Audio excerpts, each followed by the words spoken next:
আসসালামু আলাইকুম ওরহমতুল্লাহি ওবারাকাতু।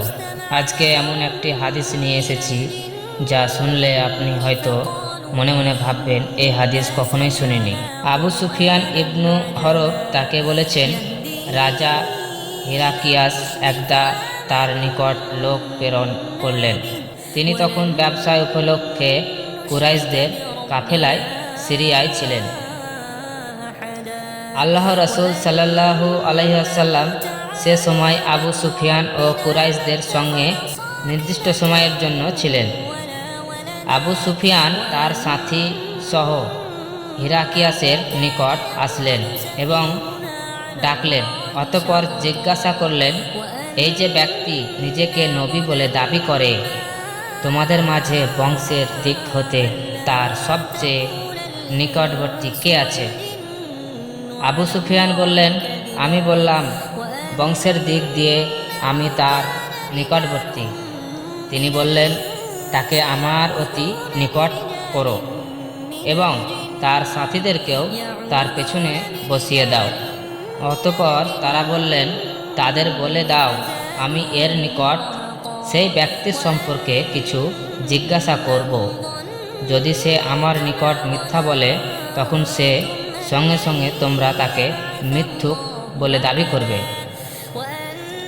আবু সুফিয়ান বললেন, আল্লাহর কসম, আমার যদি লজ্জা না থাকতো তারা আমাকে মিথ্যাবাদী বলে প্রচার করবে, তবে আমি অবশ্যই তার সম্পর্কে মিথ্যা বলতাম।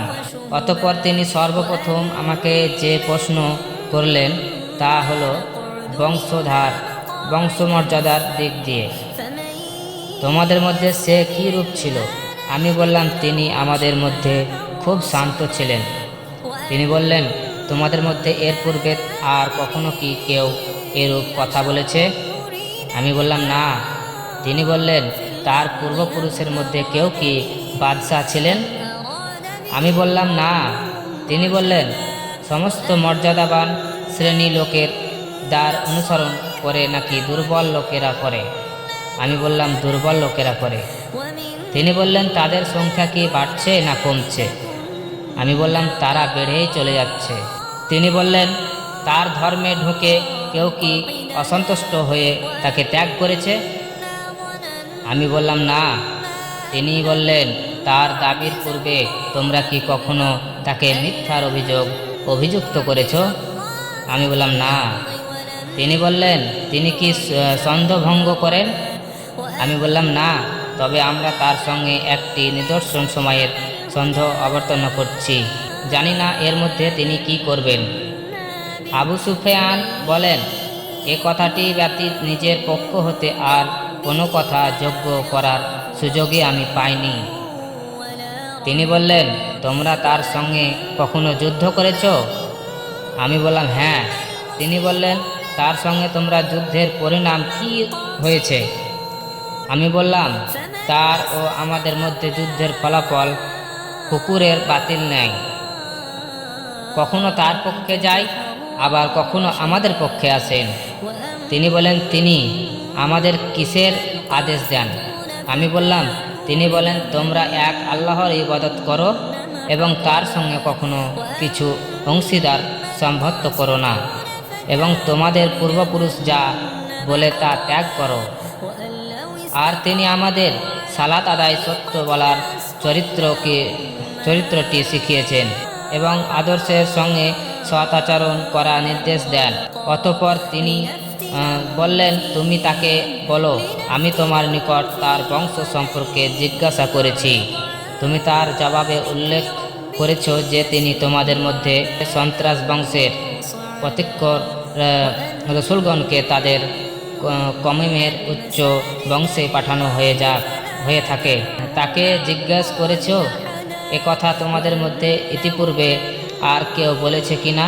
পূর্বে যদি কেউ এরূপ বলতো তবে আমি অবশ্যই বলতাম, ইনি এমন এক ব্যক্তি যিনি তার পূর্বপুরুষ কথারই অনুসরণ করেছেন। আমি তোমাকে জিজ্ঞেস করেছি, তার পূর্বপুরুষদের মধ্যে কোন বাদশাহ ছিলেন? তুমি তার জবাবে বলেছ না। তাই আমি বলেছি যে তার পূর্বপুরুষের মধ্যে যদি কোনো বাদশাহ থাকেন তবে আমি বলতাম, ইনি এমন এক ব্যক্তি যিনি তার বাপ দাদার বাদশাহী ফিরে পেতে চান।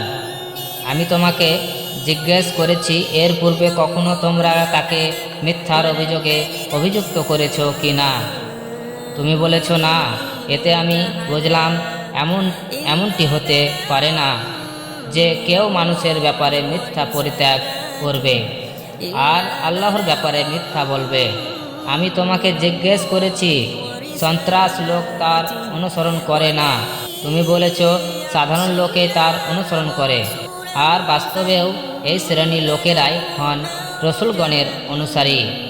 আমি তোমাকে জিজ্ঞেস করেছি, তারা সংখ্যায় বাড়ছে না কমছে? তুমি বলেছ বাড়ছে। প্রকৃতপক্ষে ইমানে পূর্ণতা লাভ করার পর্যন্ত এরকমই হয়ে থাকে।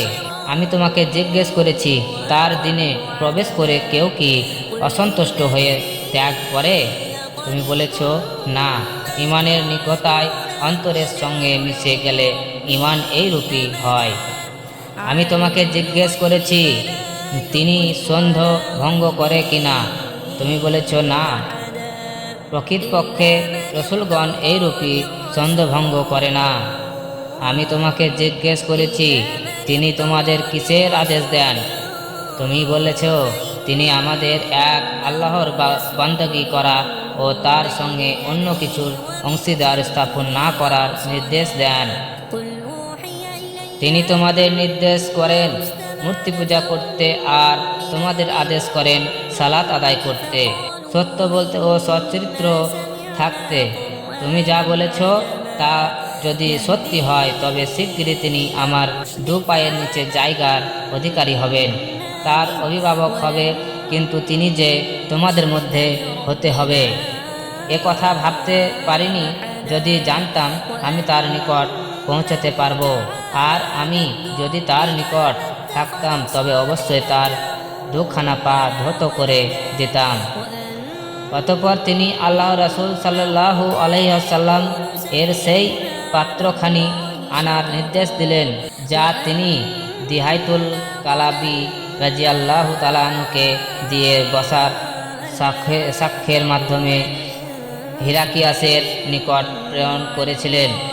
তিনি তা পড়লেন। তাতে লেখা ছিল, বিসমিল্লাহির রহমানির রহিম, পরম করুণাময় দয়ালু আল্লাহর নামে। আল্লাহর বান্দা ও তার রাসূল মুহাম্মদ সাল্লাল্লাহু আলাইহি ওয়াসাল্লাম এর পক্ষ হতে রং স্টার হিরাকিয়াসের প্রতি শান্তি বর্ষিত হোক, আর প্রতি যে হৃদয়তের অনুসরণ করে। তারপর আমি আমাকে ইসলামের দাওয়াত দিচ্ছি। ইসলাম গ্রহণ করুন, শান্তিতে থাকবেন। আল্লাহ আপনাকে দিনগুণ প্রতিদান দান করবেন। আর যদি মুখ ফিরিয়ে নেন, তবে সকল প্রজার প্রায় আপনার উপর বার্তাবে, হে আহলে কিতাব, এসো, তা হলো আমরা যে আল্লাহ ছাড়া অন্য কারো ইবাদত না করি, কাউকে পালনকর্তা রূপে গ্রহণ না করে। যদি তারা মুখ ফিরিয়ে নেয়, তবে তোমরা বলো, তোমরা সাক্ষী থাকো, আমরা তো মুসলিম। সূরা আল ইমরান। আবু সুফিয়ান বললেন, হিরাকিয়াসে যখন তার বক্তব্য শেষ করলেন এবং পত্র পাঠও শেষ করলেন, তখন সেখানে হট্টগোল শুরু হয়ে গেল। চিৎকার ও হই হাল্লা চরম পৌঁছালো এবং আমাদেরকে বের করে দেওয়া হলো। আমাদেরকে বের করে দিলে আমরা সাথীদের বললাম, কাবসার ছেলের বিষয় তো শক্তিশালী হয়ে উঠেছে, এর বাদশাহ তাকে ভয় পাচ্ছে।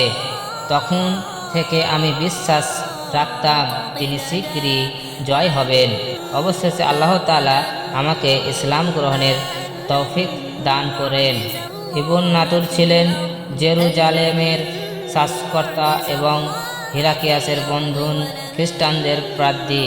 তিনি বলেন, হিরাকিয়াস, যখন আজ রাতে আমি তারকারাজির দিকে তাকিয়ে দেখতে পেলাম, খাতনাকারীদের বাদশাহ অভিভূত হয়েছেন। বর্তমান যুগে কোন জাতি খাতনা করে? তারা বলল, ইহুদি জাতি ব্যতীত কেউ খাতনা করে না। তাদের ব্যাপারে আপনি মোটেও চিন্তিত হবেন না। আপনার রাজ্যের শহরগুলোতে লিখে পাঠান, তারা যেন সেখানকার সকল ইহুদিকে